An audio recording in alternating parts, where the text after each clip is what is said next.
Hier encore, Rodiatou Ogunsola était parmi ses amis de classe.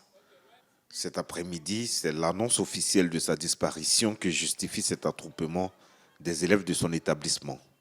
Au lendemain de son départ tragique, Rodiatou conserve encore son siège vide et inoccupé, comme pour signifier à quel point elle restera irremplaçable dans le cœur de ses amis de classe. Cela était une personne très approchée à moi. D'abord, je l'ai connue en classe de 6e. On faisait tout ensemble. Elle était comme une soeur pour moi. Elle était bien, elle était souriante avec tout le monde.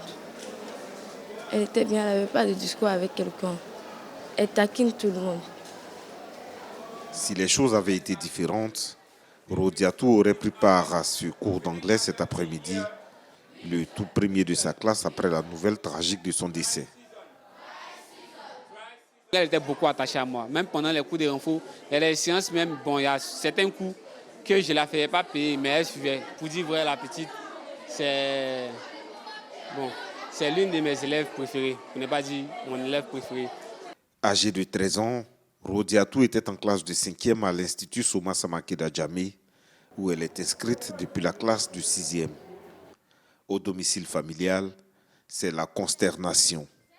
Sa mère, étreinte de douleur, ne trouve plus les mots. Rodi, comme l'appellent ses amis, a perdu la vie alors qu'elle tentait de sauver celle de Yasmine, sa petite sœur âgée de 9 ans, piégée par les eaux de pluie sur le chemin de l'école. On a vu les trous, là, beaucoup de l'eau était là-bas. Et maintenant, on l'a attrapé, nous met tout comme ça. Une fille a mis ses pieds, un pied comme ça à nous. Elle est attrapée comme ça. Elle aussi, et ma grosse aussi a mis ses pieds. Nous deux, elle est tombée.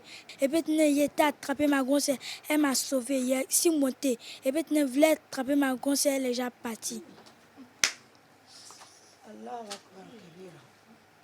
C'est à cet endroit, non loin de l'hôpital Sainte-Marie d'Adjamé, que Rodi a été emporté par les eaux de pluie ce lundi 1er décembre en début d'après-midi.